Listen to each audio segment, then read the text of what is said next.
Bienvenidas y bienvenidos una vez más a Hablemos de Derecho, este es tu primer programa jurídico digital. El día de hoy vamos a hacer un pequeño paréntesis en el capítulo tercero destinado al análisis del proceso monitorio como tal.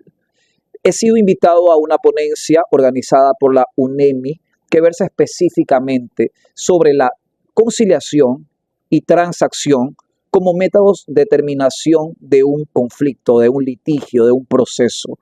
Así que con este pequeño preámbulo, lo que a continuación vamos a poder observar vendría a ser el seminario como tal.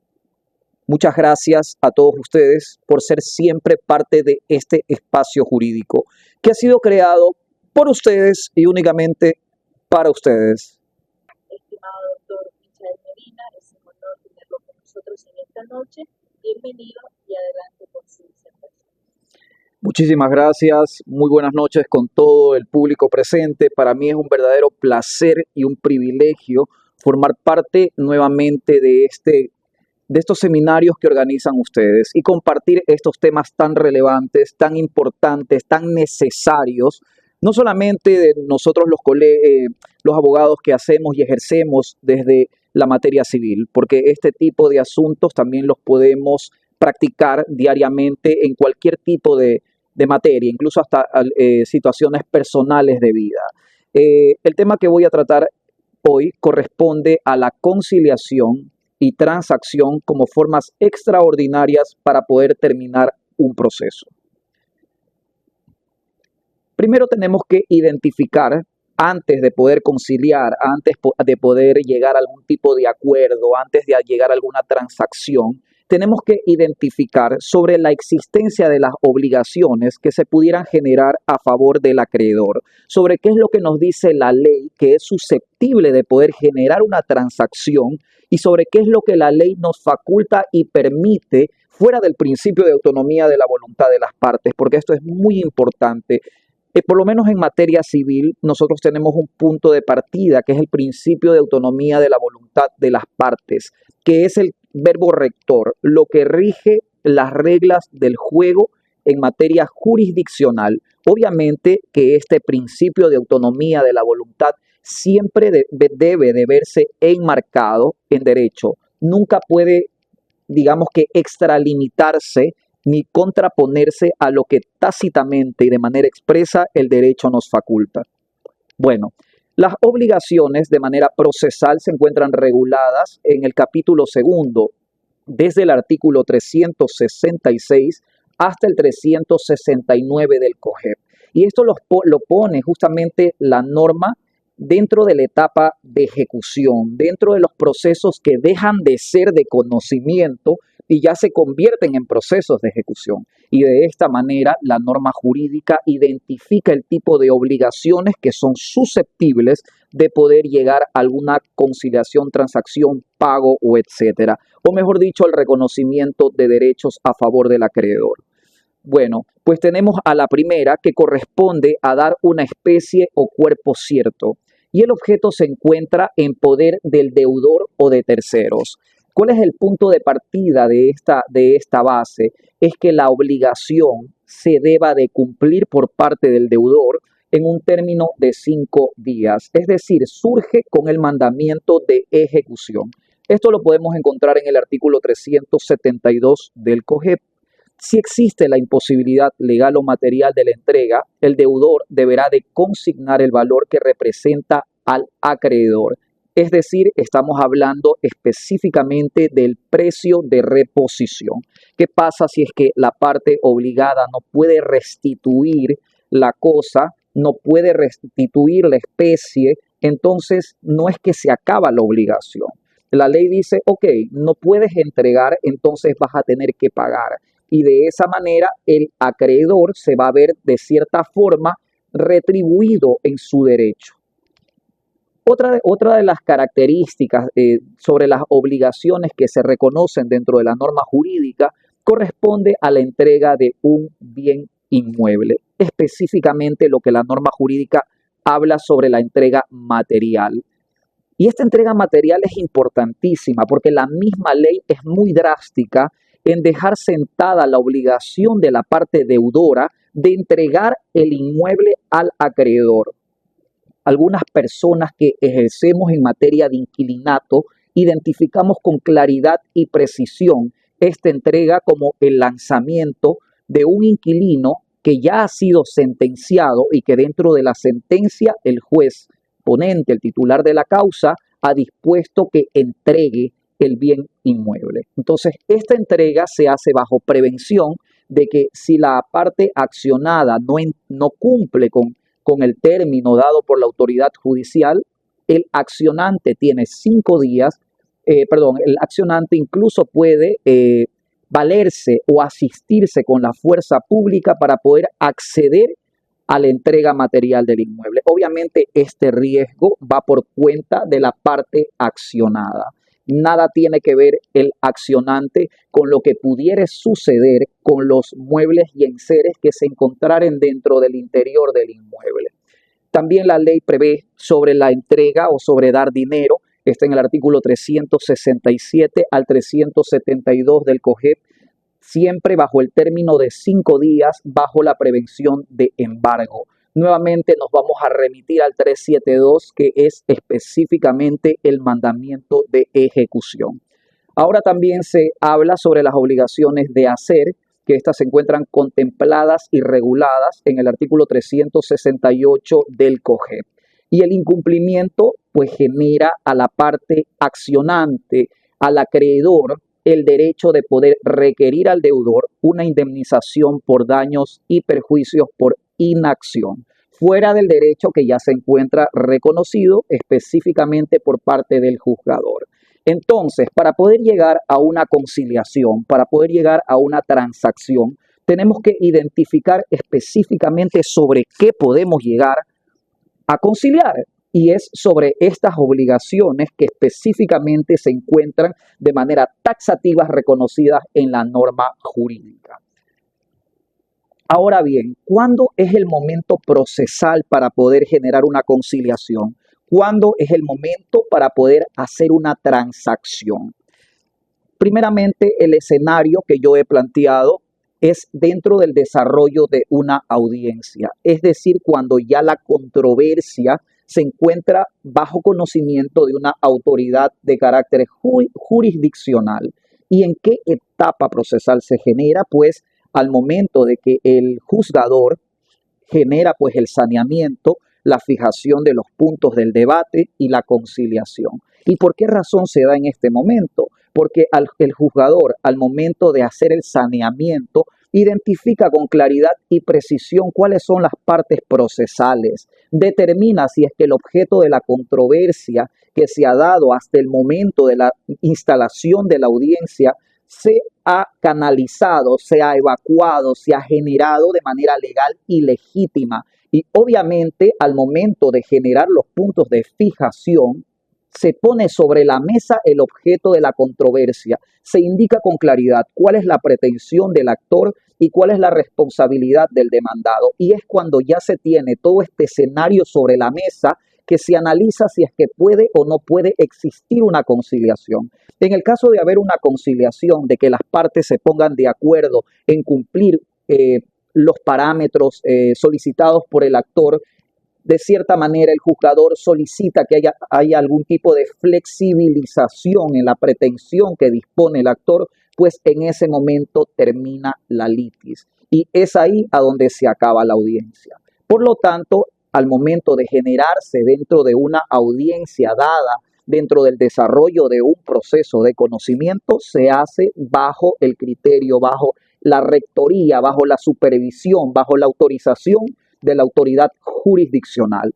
El segundo escenario para poder aplicar la conciliación o la transacción puede darse posterior al mandamiento de ejecución, y es lo que conversábamos en la diapositiva pasada: las obligaciones que se reconocen y se fijan que se cumplan con término, las obligaciones que se reconocen y se fijan que se cumplan de manera tanjante. Mandamiento de ejecución.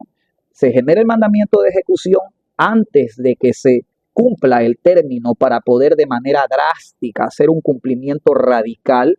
Es ahí a donde podemos hacer una transacción o una conciliación con la parte accionada. Y obviamente eso de ahí va a evitar que el proceso entre en etapa de ejecución forzosa y lo mantengamos de cierta manera en stand-by hasta que el deudor cumpla con el acuerdo que se ha generado con el acreedor. Yo lo he puesto ahí que esto es previa formalización del incumplimiento del deudor por parte del secretario del juez titular de la acción. También se puede dar como tercer escenario dentro de la etapa de ejecución. Eso específicamente se genera dentro de la audiencia de ejecución, como parte del desarrollo de la audiencia de ejecución. Yo como accionado puedo presentar una forma de pago, puedo hacer un planteamiento, incluso al momento de generarse digamos que la dilación, el incidente con las excepciones planteadas en la norma, puedo hacer una propuesta de pago. El juzgador lo que hace es luego de iniciar la diligencia, observar los abonos o pagos que se hayan dado, observar los argumentos de la parte accionada, poder resolver si es que corresponde o no corresponde llegar a un acuerdo o un planteamiento de pago. Es ahí a donde también puede existir la conciliación o la transacción. Hasta ahora estos tres escenarios se hacen de manera directa con la autorización y bajo en este caso, la aprobación de la autoridad de carácter jurisdiccional. ¿Quiénes intervienen en este tipo de acuerdos? Pues está directamente el acreedor.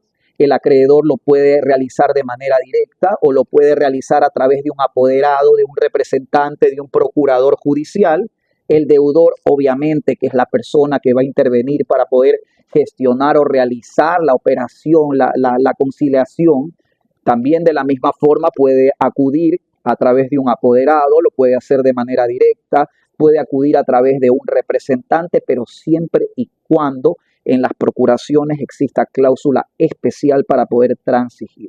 Porque si la procuración no cuenta con esta facultad de ley, no puede haber ningún tipo de acuerdo entre las partes. Normalmente parece que fuera innecesario decirlo, pero en muchos escenarios se han generado que los abogados van con procuración, no tienen cláusula especial y no pueden transigir, no pueden conciliar, no puede haber ningún acuerdo de pago y por lo tanto no se da la diligencia en el estado que corresponda. Obviamente, en el caso de que los litigantes hayan involucrado, mejor dicho, el acreedor haya involucrado a un garante solidario como sujeto procesal, al generarse la diligencia de manera obligatoria, debe el garante solidario también acudir, porque el garante solidario se obliga sobre el acuerdo de pago, no sobre el contrato que previamente le dio la calidad de garante solidario, lo que significa que si el garante no estuvo presente en el momento de la diligencia, deja de ser garante. Por eso es que he puesto este triángulo esencial para poder cerrar este tipo de acuerdos. Momento procesal oportuno lo pongo de esta manera porque hay que ver de qué manera, de qué forma opera procesalmente la transacción o la conciliación. Como ya lo había dicho, en audiencia generada por sustanciación de procesos de conocimiento, eso de ahí se da como parte de la diligencia per se, la etapa de conciliación. La conciliación también puede solicitarse al juzgador a través o invocando el artículo 130, número 11 del Código Orgánico de la Función Judicial. Pero en este momento, el juzgador tiene la facultad de poder aplicar la sana crítica para poder determinar si es posible o no es posible llegar a una conciliación. Es decir, que es muy facultativo del juzgador poder, en este sentido, aprobar o autorizar la junta de conciliación, la diligencia de conciliación. Si es que las partes llegan a un acuerdo en ese momento, bien por ellos, pero no es una obligación del juzgador, salvo que estemos dentro de las primeras etapas del proceso, pero no tiene sentido, porque obviamente vamos a hacer la convocatoria a una audiencia y en la audiencia hay una etapa conciliatoria. Pero ¿qué pasa si ya hemos avanzado demasiado y tal vez la ley ya no faculta al juzgador poder recibir esa petición de las partes de llegar a una conciliación? Pues queda mucho a la sana crítica del juez. Otro escenario más donde la conciliación y la transacción aplica con la aprobación de la autoridad judicial de manera directa se da por el acuerdo de partes realizado por los litigantes y materializado por un escrito sin reconocimiento de firma. ¿Qué es lo que sucede ahí? Se reúnen el actor, se reúne el accionado de manera no directa con el juez presencial, llegan a un acuerdo, lo plasman en un escrito, firman ambos sin reconocimiento de firma ante un notario público, lo presentan al juez. ¿Qué es lo que hace el juez? Recibe siempre y cuando dentro de ese acuerdo se resuelva el objeto de la litis sobre la cual se encuentra poniéndose a conocimiento a este juzgador.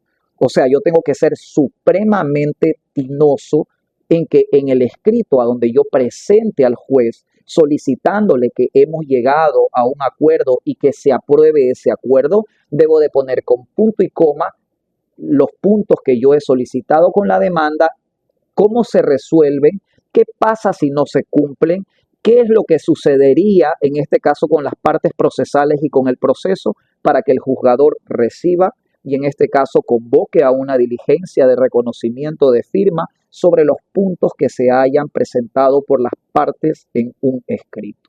Ahora, el juez, si no tiene claro los puntos que se han realizado por las partes, puede pedir que se aclaren o puede pedir que se realice una audiencia para que se le exponga los puntos y él pueda entender de una manera más adecuada de qué forma se ha llegado a la conciliación entre las partes.